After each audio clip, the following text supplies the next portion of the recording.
This is the Stephen Gashler Show, the weekly podcast in which I, Stephen Gashler, the King of America, boldly pursue my quest to usher in a new era of chivalry.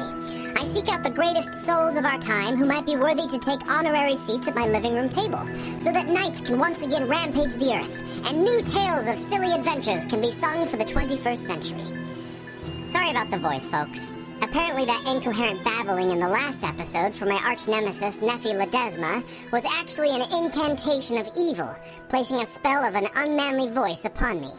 If only I knew of some way to overcome this dark enchantment. Wait a minute. Don't I have an oxygen balloon sitting around here somewhere? Aha! As everyone knows, inhaling large amounts of oxygen does wonders for lowering the pitch of one's voice.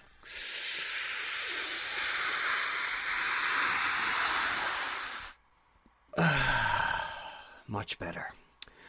Once again, the nefarious designs of those who would usurp my throne have come to naught, and good, i.e. me, prevails. Today we have a very special guest, author Johnny Worthen. And now, the fanfare.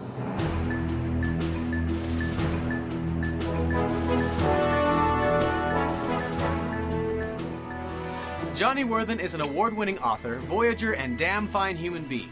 He is the tie-dye-wearing author of the nationally acclaimed Eleanor, The Unseen, and the adult occult thriller Beatriceal, and Dr. Stewart's Heart. A frequent public speaker, trained in modern literary criticism and cultural studies, Johnny writes upmarket multi-fiction. I write what I like to read, he says. That guarantees me at least one fan. What's the tie-dye thing all about? Well, I love tie-dye. Somebody once said that given the opportunity, we will always dress as we were dressed when we were the most happy. Apparently, I was very happy at the Grateful Dead shows because I'm an old deadhead. I caught them very late, like the last years of their existence in college, and I traveled around with them and fell in love with tie-dye. Friends of mine told me that you don't wear tie-dye for yourself, you wear it for your friends because you don't see you wearing it. But they, on their trippy little minds out in Grateful Dead land or something, look at you and see art, and it's brings up the entire organization. So I lived in Oregon for a while and found some very, very talented artists and just started following their careers until now. I'm a bit of a connoisseur, and so I like to wear as much art as possible. And so that's where tie-dye comes from. My publicist asked me to take it off once, and so I had to quickly come up with a reason to keep wearing it. And so I told him it's a symbol, it's a metaphor of my multi-genre fiction writing. This because, no one's paying me to write just one thing, therefore I write young adult horror, mystery, comedy, and that's symbolized in my very colorful and attractive t-shirt. And now I can't wear anything else because, well, I don't want to, and no one's making me, so. Enjoy! You can't see it, people, but it's gorgeous. It's very colorful. You got pink and green and orange and blue and purple. Always purple. Gotta love purple. I studied multimedia in college, and I think the appeal to that, for me, was the prefix multi. I'm not a one-discipline guy myself. I was working at a company where the president said to me, the secret to success is one thing. Needless to say, I'm not working there anymore. I like variety. I like change. I like to do things differently, just like you. So I can really see eye to eye with you on the whole tie-dye issue and not nailing yourself down to one genre. Yeah. In fact, I was listening to an interview with Blackmore's Night, and they're a band. By nature, they don't do one genre. They mix Renaissance music with modern rock music, and it's really cool stuff. And she was commenting on that fact, how so many rock bands, they nail themselves down to one particular type of music, and how that's really, it's kind of an unnatural thing. There's so many stories to tell, there's so many themes to interpret. You're absolutely right. It's a compartmentalization of the culture. I've noticed this frequently. I studied film, got a master's degree in it. Great thing to study, doesn't pay well, but got a lot of wisdom. I studied a lot about vaudeville. And in vaudeville, it was a very egalitarian, widespread form of entertainment. The audience would pay a single price. They'd sit in there as long as they want to, and the shows would just continue going on. You'd have a juggler, followed by a singer, followed by an animal show, followed by a magician, and all this varied types of entertainment. And the audience would be exposed to it all. I loved that. We don't have that in society anymore. Everybody is finding niches. Everybody is compartmentalizing. Television for a while was vaudeville. When there were a few channels to choose from, you'd watch this comedy, this drama, this newscast or something. And now there are so many choices. So many ways that you can pick and choose and basically just find certain flavors that you like without being exposed to other flavors. On one hand, it might make you, again, I'll say connoisseur, but on the other hand, it's detracting something from society when you aren't exposed to these other thoughts, these other art forms, these other genres, if you will. And so that, I think, is one of the downsides of the modern technology. And it's difficult. It is difficult because people want to pigeonhole you. They want to say, well, you're a young adult writer. You are a horror writer. You are this. You are that. And I never thought of myself as that. I find myself as an author. Actually, I find myself as a voyager and a damn fine human being. An author will add on top of it. But this is what I think when we start focusing so much on specialization, this is a bad side effect, if you will, is that people need to be exposed to more things. People who just read fantasy need to pick up a mystery once in a while. People who just read nonfiction should really pick up some fiction. People who read Cormac McCarthy probably need to go see somebody right away for some psychological help. I love the man, but you really can't take too much of him. But you see what I'm saying on that, you know? Yeah, for sure. I've heard it said by somebody who was raised in England that he's a little jealous of the American school kids. And granted, there's a lot of things that they harp on the American school system for that we do wrong, and that's probably true. But one thing we might do right is we have a lot of focus on a liberal education here, whereas you go to a lot of other countries, it's a lot more specialized, a lot more vocational. I am a little grateful that we were brought up on Chaucer and Ray Bradbury and just a totally diverse body of literature. And I feel that that is an important thing we need in our culture. As is the humanities. If you just study nothing but science, you're missing out on so much. Humanities allows you to bring in different sets of values and different sets of perspectives that other sciences do not. And I will call humanities a science. I'm a huge humanities fan. I love humanities. Go English, right? Philosophy and those things, you can do that. Whenever I hear somebody's cutting back on the humanities, I always cringe a little. The arts particularly as well. Every music program that is cut from a school is a sad tear rolling from our ancestors' eyes. So humanities are where you find most of that. So I think you're absolutely right, the broad spectrum. A good English teacher will show Chaucer and Orwell and Bradbury and Poe. I said a lot of science fiction writers there, but that's my way. You got to throw in some horror there with Poe. Yeah, well, so that's true. I know you've had quite a colorful adventure as you have ultimately found this path of becoming a writer.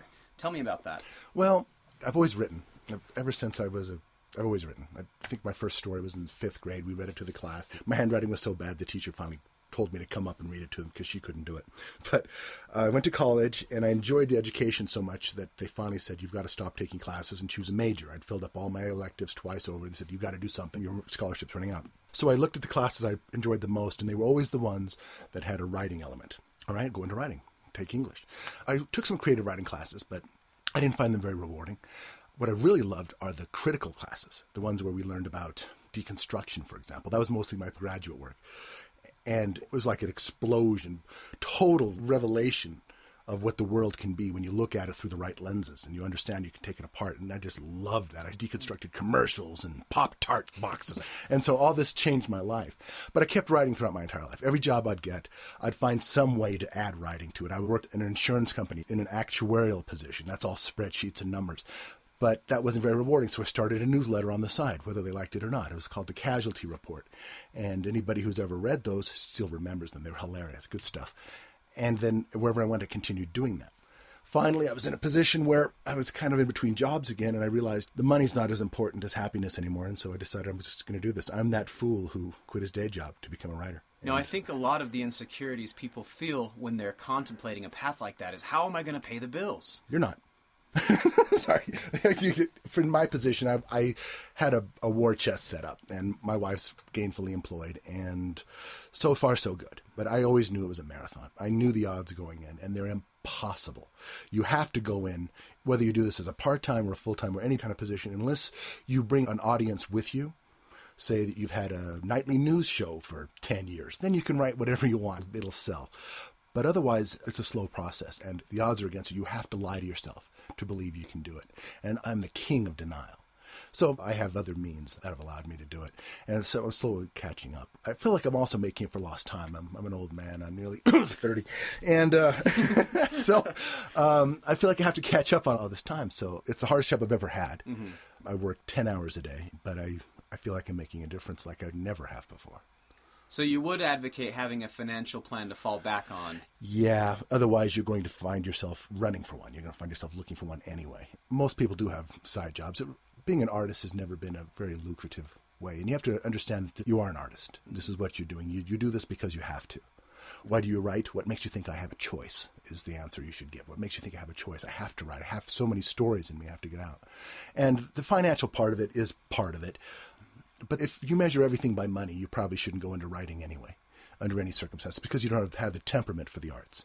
You have to measure your successes in other metrics, in helping other people, in expression, in wordplay, in beautiful covers, in just the smell of your book, holding it in your hand like a newborn baby. Those are the kind of satisfactory moments that just really continue to make this career fantastic. Tell me about your young adult book, Eleanor.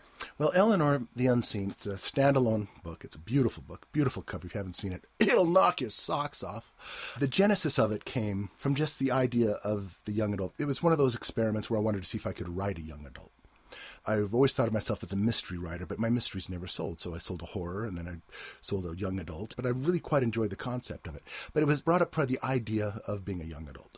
That the moments of change, it is the toughest time to be alive. There's a good reason why young adult is a very fertile ground for movies and books. It's because as a young adult, the things you go through in a week, any one of those events would be a midlife crisis for somebody twice that age. So much is happening with them. Your body, your social situation can turn on a dime. And so it became a metaphor for drastic change, or for changes on the whole. So using that as the metaphor, the idea is I needed to find a vulnerable figure. A figure who, at one blush, is the most vulnerable character you might imagine. A poor, young girl in a small Wyoming town that no one would look twice at.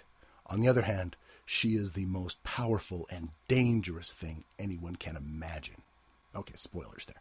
Through all my criticism training and everything, I became a bit of a Marxist and a feminist, and so I'm very aware of power structures and things. So coming from that angle, I envisioned Eleanor, and with the secret she has to keep, hiding in plain sight is what it ultimately comes down to, and just the complete loneliness that this character would endure. And that I think I've really managed to bring out in the book, is the loneliness and the love.